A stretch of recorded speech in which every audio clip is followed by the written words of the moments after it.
In the shadow of the frost-kissed spires, where the moon wept silver tears upon the snow, a single rose petal, frozen in crimson ice, clung to the edge of oblivion. Ilara's breath fogged the chill air as she stumbled through the whispering pines, the weight of rejection a blade lodged deeper than any winter gale. The Omega's world had shattered not in thunderous betrayal, but in the quiet dismissal of a court that once promised shelter. She had been the servant girl, unseen and unchosen, her hands calloused from scrubbing marble floors in the Alpha King's grand hall. But tonight, under the bloated lunar full, she was cast out like refuse from a feast, banished for a crime she did not commit, whispering secrets to the wind, or so the highborn accused. Their eyes gleaming with envy for her quiet grace. The snow crunched beneath her threadbare boots, each step a protest against the numbness creeping into her bones. Wind howled through the ancient forest of Eldridge, carrying the distant weavos of wolves that echoed her isolation. She clutched the silver locket at her throat, its crescent moon etching cool against her skin, the faint stain of old blood, her mother's last gift, seeping through the cracks like a forgotten vow. It was all she had left, this relic from a life before the palace, before the Alpha King Thorn had swept into their realm like a storm of shadowed fur and unyielding command. He had not rejected her himself. No, that honor fell to his council, the betas and gammas who schemed in velvet chambers, fearing an Omega's subtle power might unravel their gilded order. Ilara's heart pounded, a visceral rhythm against the silence as memories flooded her like melting ice.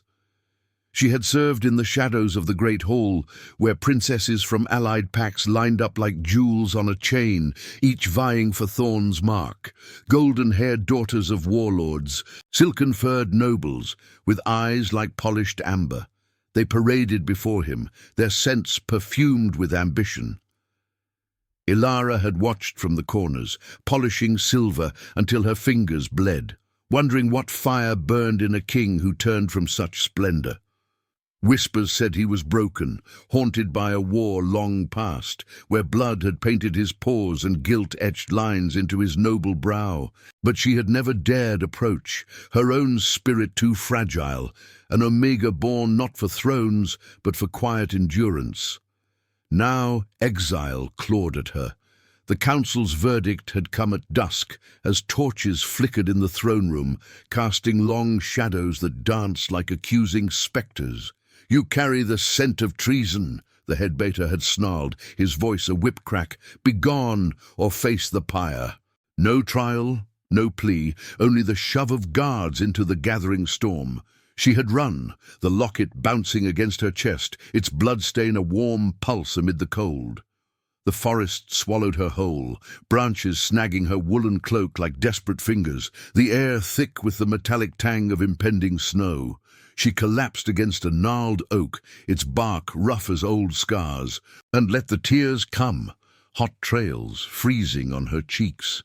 What strength was there in mercy, she wondered, when the world offered only cruelty?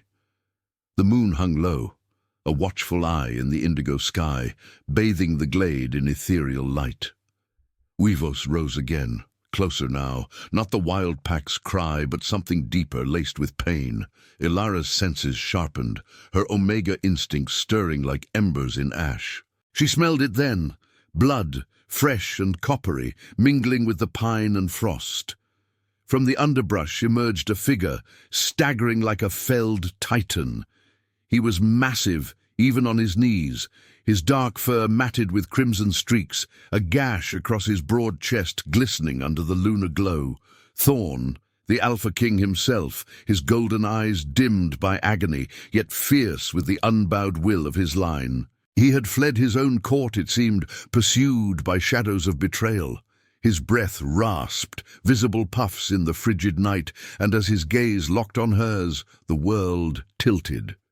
Instinct surged through Ilara, a pull ancient as the Deuce's weave, drawing her toward him despite the fear coiling in her gut. She should flee. He was the architect of her world's indifference, even if not her direct tormentor. Yet curiosity bloomed amid the terror, a fragile shoot in barren soil. "You!"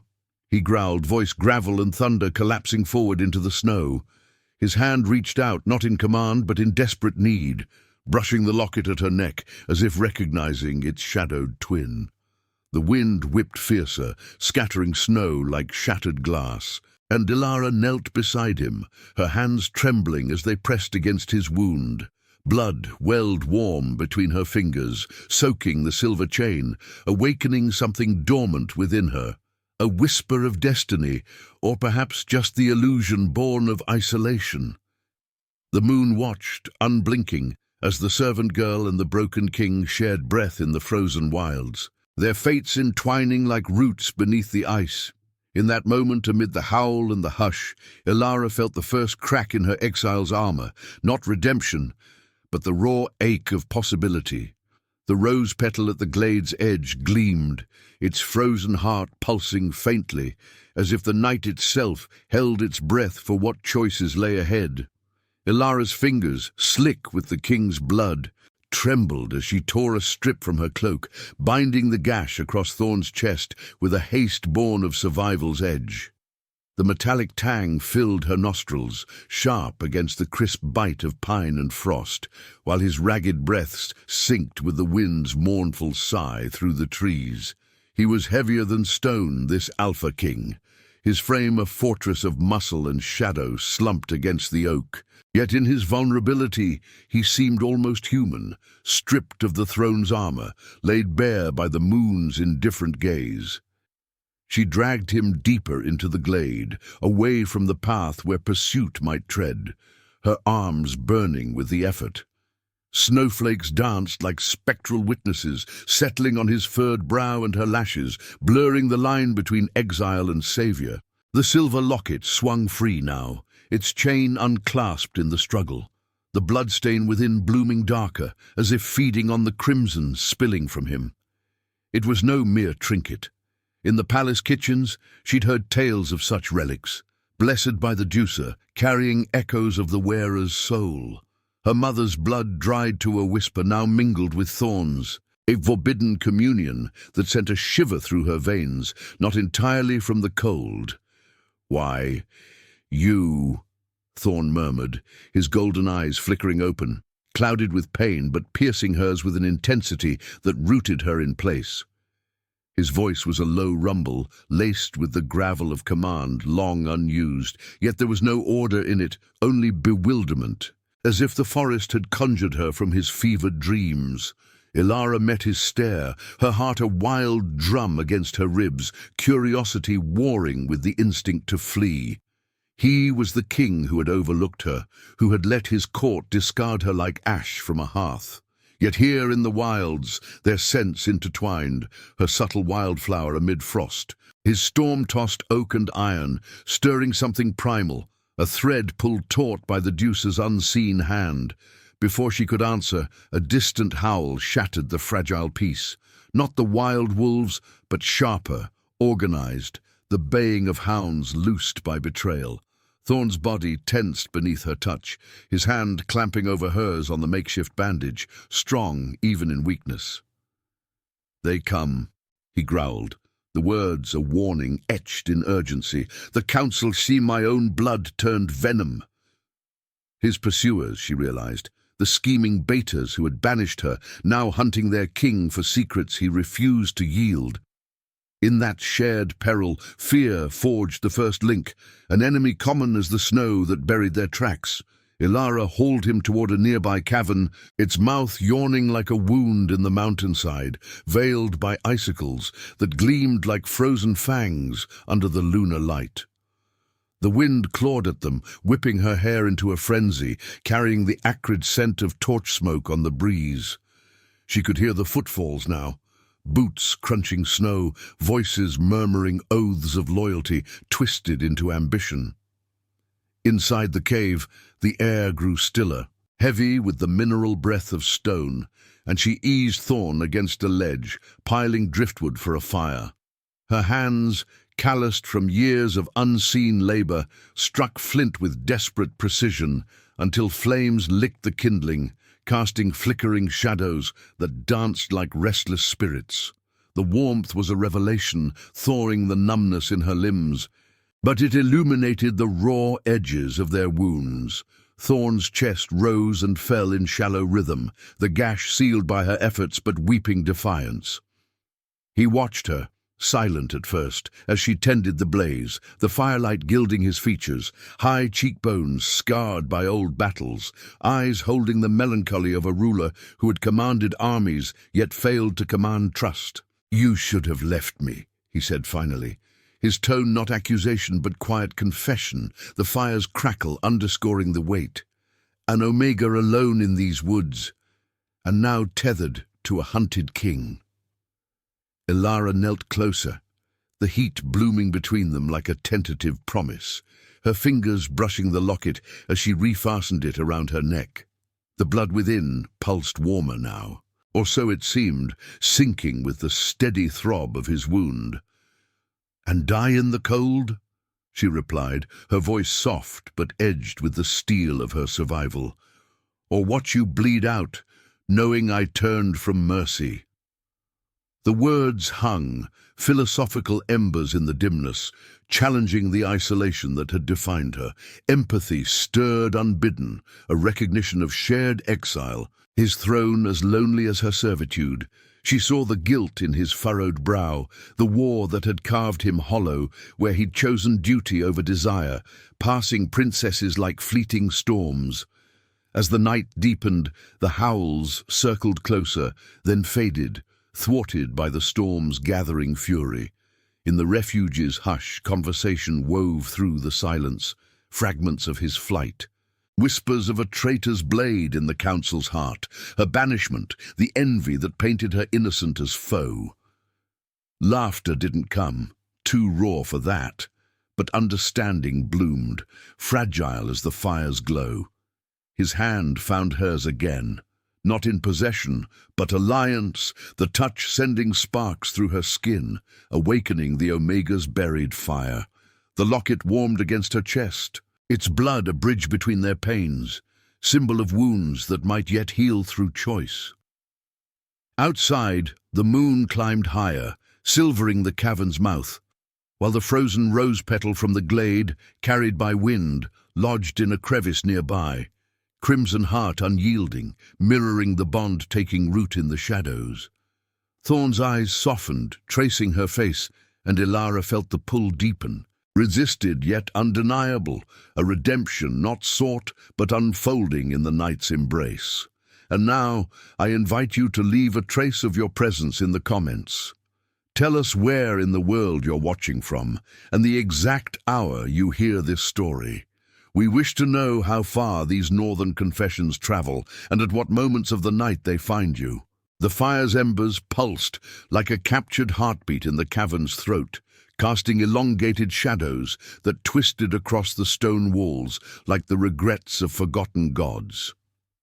Ilara sat cross-legged on the uneven floor, her back against the cool rock, watching Thorn's chest rise and fall in the flickering light. The night had stretched into a vigil, the storm outside raging with the fury of betrayed oaths, winds hurling snow against the entrance in relentless barrages. Yet within this hollowed sanctuary, time slowed, measured not by hours, but by the subtle shifts in his breathing, from labored gasps to a steadier rhythm that mirrored the cave's ancient hush. She had not slept, could not, with the locket's weight a constant reminder against her skin. The silver crescent now bore fresh traces of his blood, mingled with the faded stain of her mother's, creating a tapestry of crimson secrets that warmed unnaturally in the chill. It was as if the relic hungered for this union, drawing their essences together in silent insistence.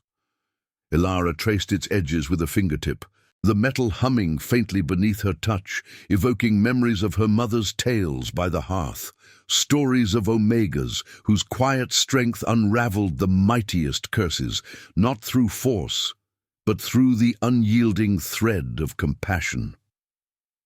What was strength, if not choosing to bind a wound when flight whispered sweeter? Thorn stirred, his golden eyes cracking open to the fire's glow, reflecting flames that danced like inner demons tamed. He shifted, wincing as the bandage pulled taut, but his gaze found hers unerringly, holding it with a depth that peeled back her defenses layer by layer. "The storm hides us," he murmured, his voice a low timbre that resonated through the stone, carrying the weight of a king unaccustomed to gratitude. "But dawn will bring them closer. You risk everything for a stranger's shadow." "Not a stranger," Elara replied, her words emerging soft yet resolute, laced with the introspection that had sustained her through years of invisibility. She poked at the fire with a stick, sending sparks spiraling upward like liberated souls, illuminating the faint scars on her palms, marks from scrubbing the palace floors, from a life where her touch mended only the indifferent gleam of silverware. "In the hall, I saw you pass them all. Princesses with crowns woven into their fur, eyes promising alliances forged in gold. You looked through them, as if seeking something the throne could not grant. Now here, we are both exiles in our skins." He propped himself up slowly, muscles coiling with the grace of a predator, relearning its balance, the firelight gilding the edges of his broad shoulders and the dark fur that dappled his form. The gash across his chest was a raw furrow, but already the alpha's healing surged, knitting flesh with supernatural tenacity. Yet it was his expression that held her captive, melancholy etched deep. The guilt of a ruler who had led his pack to victory only to watch it fracture from within. "Guilt is a heavier chain than iron," he confessed, his hand absently brushing the spot where her fingers had pressed life back into him. "The war. I spilled blood under false moons, believing it honor. The council twists that now, accusing me of weakness for seeking peace. And you, they banished you to silence whispers that never left your lips." Empathy bloomed in Elara's chest, a warmth rivaling the fire's, transforming the fear of their encounter into something tethering, profound. She had always been the unseen, the Omega whose scent faded in the clamor of ambition, but in his gaze she felt seen, not as servant, but as mirror to his fractured soul. The cavern seemed to contract around them, the stone walls echoing the distant weavos of the pursuing pack, now muffled by the blizzard's roar. She rose, fetching a waterskin from her meager pack, and knelt beside him, offering it with a steadiness that belied the storm within her own heart. As he drank, their fingers brushed again, sending a visceral jolt through her, a spark of the ancient bond, instinctive yet resisted, rationalized as mere survival's illusion. The Deus's weave, her mother had called it, a lunar thread that bound the broken to the healer. But Elara pulled back, the locket swinging like a pendulum between them, its bloodstain catching the light in a deep, accusing red. "Mercy is not weakness," she said, her voice threading philosophy into the intimacy, "but a choice that demands more than any blade. You command armies, yet here, in this cave, what power do you wield if not the courage to trust an Omega's hand?" Thorn's eyes darkened, not with command, but with the raw vulnerability of a king stripped bare. He reached for the locket, hesitating as if it were a sacred boundary, then let his fingers hover near it. "This. It calls to me," he admitted, the words a confession pulled from the depths. "Like an echo of my own curse, in the war I bore a mark not of victory, but loss. A brother's blood on my claws, a betrayal I could not prevent." The air thickened with shared pain, the fire crackling as if in solemn agreement, while outside the wind howled a dirge for choices yet unmade.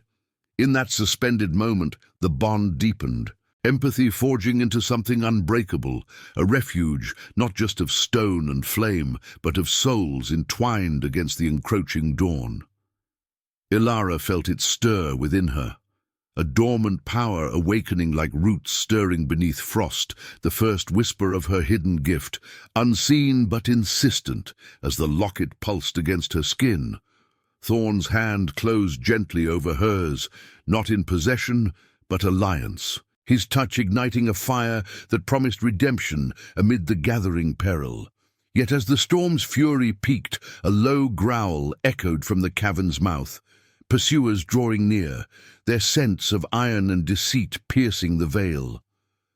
Ilara's heart clenched, the dilemma crystallizing, to flee alone, preserving her fragile freedom, or stand with him, embracing a destiny that might demand her very essence. The frozen rose petal lodged in the crevice gleamed faintly in the firelight, its crimson core a silent testament to beauty born of endurance, urging her toward the choice that could shatter or save them both. The growl from the cavern's mouth sliced through the fragile sanctuary like a blade through silk, freezing Ilara's blood in her veins. Shadows elongated in the fire's dying light, twisting into grotesque forms as the scent of iron and deceit flooded the air. Pursuers, relentless as the winter itself, their boots grinding snow into submission just beyond the veil of icicles. Thorn's hand tightened over hers, a vice of shared resolve, his golden eyes sharpening to slits of predatory focus. "Stay behind me," he whispered, the command laced not with arrogance, but the quiet ferocity of protection, his body coiling despite the wound's protest.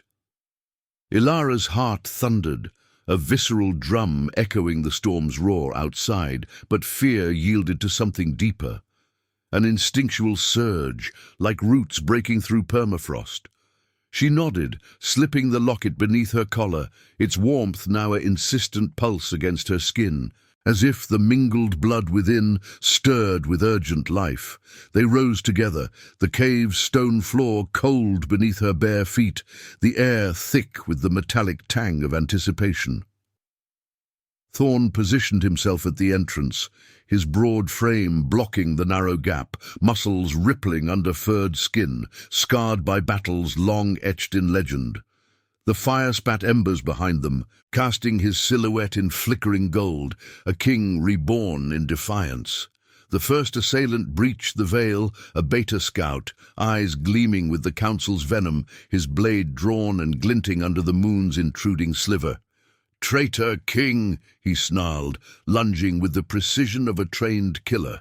The clash of steel on Thorn's improvised guard, a jagged rock, ringing like a death knell.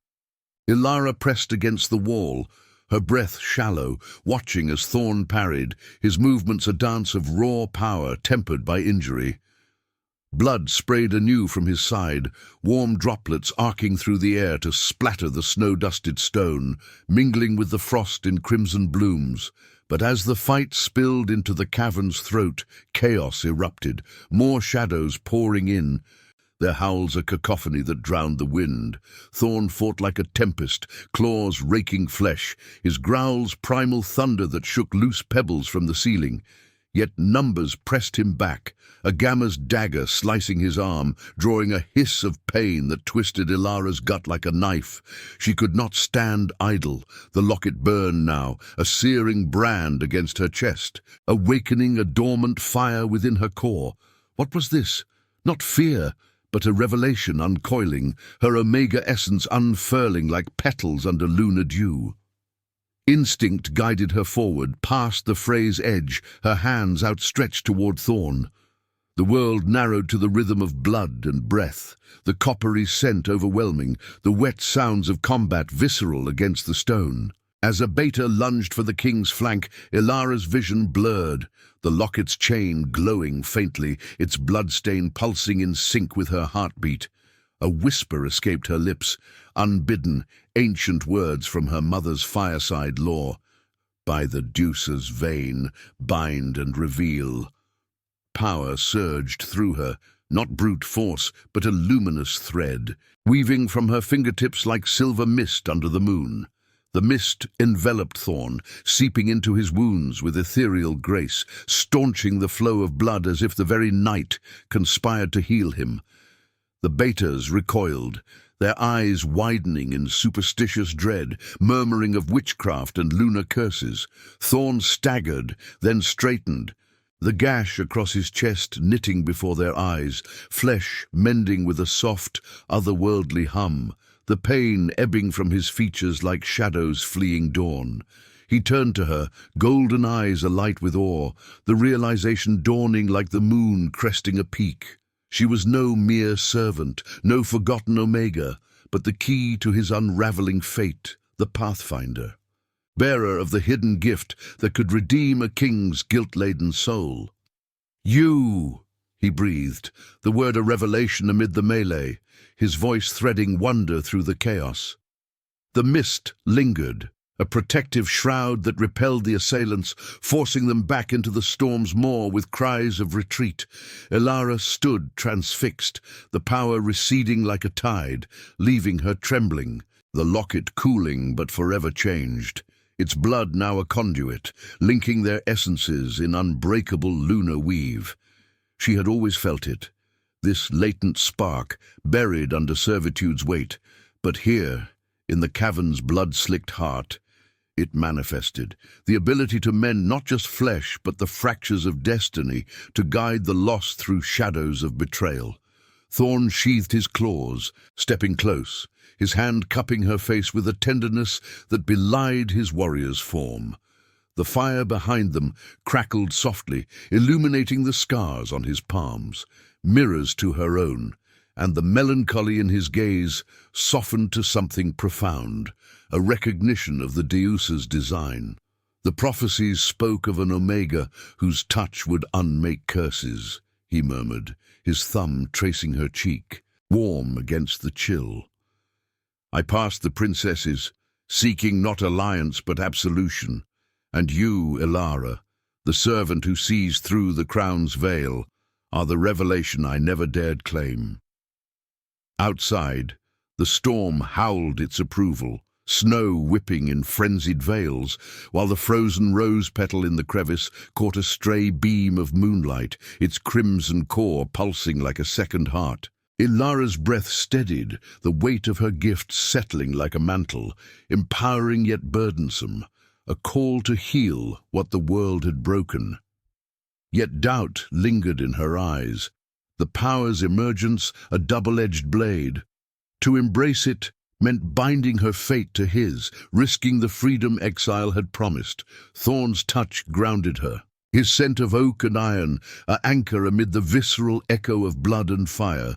But the night whispered of trials yet to come, where her light might illuminate paths of redemption or ruin. As the pursuer's howls faded into the blizzard's embrace, the cavern fell into a hushed reverence, the moon's glow filtering through cracks like divine affirmation. Elara met his gaze, the bond between them no longer tentative but forged in revelation's fire, a destiny where rejection bloomed into purpose, and a king's guilt found its healer in the unlikeliest heart. Comment, Luna, if you'd walk through the storm for someone who saw your worth. The cavern's hush shattered like fragile ice under the first light of dawn, the storm's remnants whispering through the entrance as grey tendrils of mist seeped in, carrying the acrid bite of smoke from distant pyres. Ilara's body ached from the night's vigil, her limbs heavy with the echo of unleashed power. But it was the weight in her chest, the locket's insistent pulse, now a rhythm synced to Thorn's own, that anchored her to the moment. She stood at the threshold, the frozen rose petal clutched in her fist, its crimson heart thawed slightly by her warmth, a fragile talisman against the encroaching world. Thorn flanked her, his wounds sealed by her gift, but his gaze shadowed, the melancholy of a king facing judgment etched deeper than any scar. They emerged into the whitening woods, the snowdrifts sculpted into treacherous waves by the wind's nocturnal fury. The air hummed with tension, the distant weavos of the pack resolving into a chorus of pursuit, organized, unyielding, led by the council's iron fist.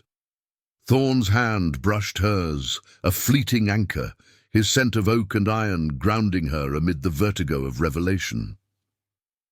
"They come for blood," he murmured, his voice a low thunder rolling through the pines, "but not yours. Stay close, your light is our shield." Ilara nodded, the power within her stirring like embers in ash, yet doubt coiled tight. Was this gift a blessing or a chain, binding her to a fate she had never chosen? The forest path twisted upward toward the frost-laced ridges where the pack's stronghold loomed, a citadel of ice-hewn towers piercing the sky like jagged fangs, banners of silver and crimson limp in the chill breeze. As they crested the rise, the confrontation unfolded in visceral clarity, the council arrayed before the gates, a phalanx of betas and gammas in steel-grey armor, their eyes gleaming with the fervor of betrayal. At their forefront stood Lord Garrick, the head beta, his fur streaked with the arrogance of false nobility, a rival alpha in all but name. He had been Thorn's shadow in the war, whispering strategies laced with ambition, now bared in the curl of his lip and the dagger at his belt, its blade etched with runes of old oaths broken. "Thorn!" Garrick called, his voice booming across the snow-swept expanse, carrying the metallic tang of deceit on the wind. "You flee like a whelp, dragging a servant's filth into our midst. The pack demands reckoning for the war's ghosts you refuse to bury, for the peace that weakens us." His gaze slid to Ilara, predatory and dismissive, igniting a spark of fury in her core. The betas shifted, claws unsheathed, the air thickening with the scent of blood yet to spill. While the moon's pale echo lingered on the horizon, a spectral witness to the unraveling. Thorn stepped forward, his frame a bastion of unbowed resolve, golden eyes locking onto Garrick's with the weight of shared history. "Reckoning," he echoed, the word laced with tragic gravity, his breath fogging the air like a dragon's sigh. "You speak of ghosts, brother-in-arms. Yet it is your blade that poisoned the council's heart. I passed the princesses not for weakness, but because thrones built on ambition crumble like frost. The Deusa calls for mercy, not your gilded wars." The wind howled in response, whipping snow into veils that blurred the lines between ally and foe. The frozen rose in Ilara's hand, cracking faintly under her tightening grip. Garrick laughed, a hollow bark that echoed off the citadel's walls, summoning more warriors from the shadows, his loyalists, faces twisted by the promise of power. "Mercy? From a king who let brothers bleed under false moons? And this Omega, banished for her whispers, now your crutch, she reeks of the wilds, unfit for our bloodline." He lunged then, not with words but steel, his dagger arcing through the air in a blur of silver and spite. Thorn met him, claws raking the beta's armor in a clash that sprayed sparks and blood across the snow, the metallic warmth splattering Ilara's cheek like accusatory tears.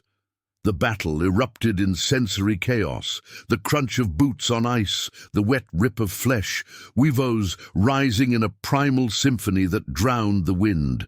Thorn fought with the ferocity of redemption denied, his movements a poetry of power and pain, but Garrick's numbers pressed, a gamma's spear grazing his thigh, drawing fresh crimson to stain the white expanse. Ilara's heart seized, the locket burning against her skin as if the mingled blood within demanded action. She could flee, slip into the pines, reclaim the fragile liberty of exile, leaving this king to his throne's thorns. Freedom whispered sweet, unburdened by a gift that marked her as other, as the pathfinder whose light might blind as much as guide. Yet, as Thorn staggered, golden eyes meeting hers amid the fray, a plea not for salvation but choice, the moral chasm yawned wide. Forgiveness or war? To unleash her power fully, weaving the lunar mist to heal and bind, meant embracing love's tether, sacrificing her solitude for a destiny woven with his guilt, or to withhold, letting the pack's betrayal consume him, preserving her own unscarred path. The rose petal in her palm thawed further, its petals unfurling like a heart laid bare, crimson against the snow, symbol of beauty, demanding sacrifice. Philosophy threaded through the tumult. What was strength, if not choosing compassion over the blade's easy justice? Ilara's vision blurred, the power surging unbidden, silver threads emanating from her outstretched hands, not to destroy, but to reveal. The mist coiling around Garrick, exposing illusions of loyalty, whispers of his treason, echoing in the air like lunar confessions. The baiters faltered, eyes widening at the truth unveiled. Garrick snarled, twisting to desperation as his allies turned, claws raised against him. Thorn felled the traitor with a final, merciful strike, not to kill, but to subdue, pinning him in the snow with paws heavy as fate. The pack stilled, breaths ragged in the sudden silence, the citadel's gates creaking open as if the Deucer herself assented. Ilara approached, the mist fading, her body trembling from the exertion, the locket cooling to a steady warmth. Thorn rose, bloodied but unbroken, his gaze upon her a vow unspoken. Love as proof, not prize, forged in the crucible of choice.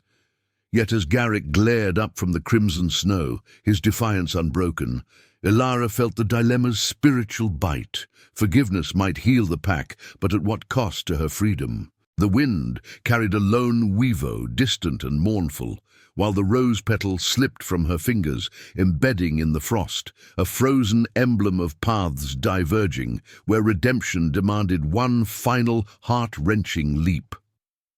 Thorn extended his hand, waiting, the moon's fading light gilding the moment in silver promise and shadow. The wind's mournful sigh carried the scent of thawing earth beneath the snow, a fragile herald of spring's reluctant mercy, as Ilara stood amid the crimson-streaked expanse before the citadel's gates.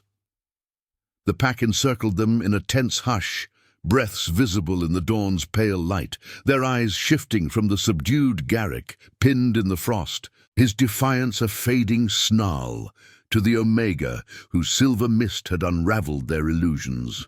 Thorn's hand remained extended, palm upturned like an offering to the Deucer's unseen loom, his golden gaze holding hers with a depth that pierced the soul's quiet chambers. Blood from the fray matted his fur, yet he stood unbowed, the weight of his guilt no longer a solitary chain, but a bridge extended toward her, waiting for the leap that could forge or fracture their shared dawn. Ilara's fingers unclenched, the frozen rose petal slipping free to embed itself in the snow at her feet. Its crimson core now fully thawed, petals unfurling like a heart laid bare under the moon's fading vigil.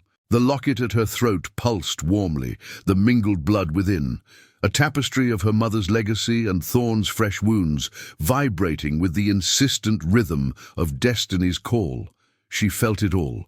The visceral ache in her limbs from the power's toll, the metallic tang of blood lingering on her tongue, the chill seeping through her threadbare cloak like doubt's insidious whisper. Freedom had been her exile's promise, a solitary path through the pines where no crowned shadow could claim her. Yet here, in the pack's watchful gaze, the choice crystallized, not between love and liberty, but the essence of redemption itself.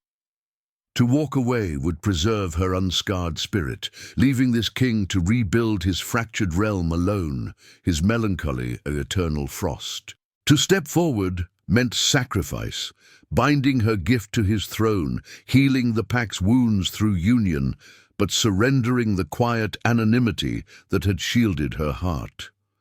The air thickened with the pack's murmurs, a low hum like distant weavos under the horizon's blush, the stone walls of the citadel looming as silent judges etched in ice and ancient rune. Garrick's laboured breaths rasped from the ground, his eyes locked on Thorn with venomous regret, but even he seemed diminished, the traitor's fire quenched by the revelation's cold truth. Ilara's vision blurred, not from tears but the surge of introspection that had always been her refuge, the servant girl's philosophy forged in shadowed halls, where scrubbing marble had taught her that true power lay not in command, but in the mercy of unseen hands. What was love, if not the proof of wounds chosen over flight? Her mother's voice echoed in the locket's warmth. Every omega carries a light for the broken king. To hide it is to let the night devour all. Thorn's expression softened, the lines of guilt etching his noble brow, yielding to a vulnerability that mirrored her own. He had passed the princesses not from disdain, but a deeper ache.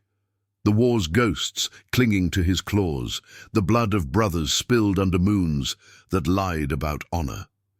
In her, he had found not a queen to adorn his throne, but a healer to mend its cracks, her touch revealing the path he could not see alone. "Elara," he said, his voice a resonant timbre that cut through the wind's hush, carrying the melancholy of a ruler who had commanded legions yet knelt before her truth. "I offer no crown, no gilded chains. Only this, a union born of choice, where your light guides us from despair's edge. Forgive my world's blindness, or walk free. The Deucer honors the heart's unyielding will." The pack stilled, the weight of the moment pressing like the first snow of winter, the sun's rays piercing the clouds to gild the scene in hesitant gold. Ilara's heart thundered, a visceral cadence syncing with the locket's pulse, the rose petal at her feet catching the light in a deep, living red, as if the frozen emblem had chosen life through her resolve. Doubt warred within, the rational pull of exile tempting her with visions of solitary trails, unburdened by the pack's intrigues or a king's shadowed past. But beneath it stirred the spiritual fire, the lunar weave that had drawn them from forest shadows to this precipice. Love as redemption's forge, not a fleeting reward, but a rebirth demanding sacrifice. She thought of the cavern's embers, the instinctive bond that had resisted, yet bloomed in blood and flame. Of her gift, the Pathfinder's light, now awakened to heal not just flesh, but the fractures of fate. With a breath that fogged the air like a vow exhaled, Ilara placed her hand in his, the touch igniting a cascade of warmth that spread through her veins like molten silver under moonlight. The pack gasped, a collective inhale as the bond sealed, not in mark or ceremony, but in the quiet profundity of acceptance, her omega essence intertwining with his alpha's unyielding strength. Thorn drew her close, his arm encircling her waist with a tenderness that belied his warrior's frame, his scent of oak and iron enveloping her like a mantle against the world's chill. The locket hummed in harmony, its blood a sacred seal, while the rose petal trembled, petals fully open, symbol of their union's fragile yet enduring bloom. Garrick's final snarl dissolved into silence as the pack surged forward, not in fury but fealty renewed, betrayers subdued, loyalties realigned under the revelation's light. Thorn turned to them, his voice rising like thunder, softened by grace. "No more wars forged in ambition's shadow. We rebuild with mercy's hand, guided by the Deucer's chosen." The citadel's gates groaned open, welcoming them into a realm reborn, where the frost-kissed spires now promised not isolation, but shared warmth. Ilara walked beside him, her steps steady on the snow-slick path, the weight of her choice a crown lighter than any gold, freedom not lost, but transformed into purpose, her light illuminating the king's path from guilt to absolution. As the sun crested fully, bathing the pack in golden renewal, Ilara felt the Renascimento take root, sacrifice yielding to healing, exile to belonging, rejection to destiny's embrace. The wind carried a final triumphant uivo from the pines, the moon's echo lingering in the day's light, affirming that every wound, when chosen to mend, became the heart of a new legend. Thorn's fingers laced with hers, a silent promise amid the gathering throng, their love the ultimate proof, redemption woven from the threads of pain, blooming eternal under the watchful sky. If your heart beat alongside ours, like, comment and subscribe, because every soul that joins our moon keeps the flame of redemption alive.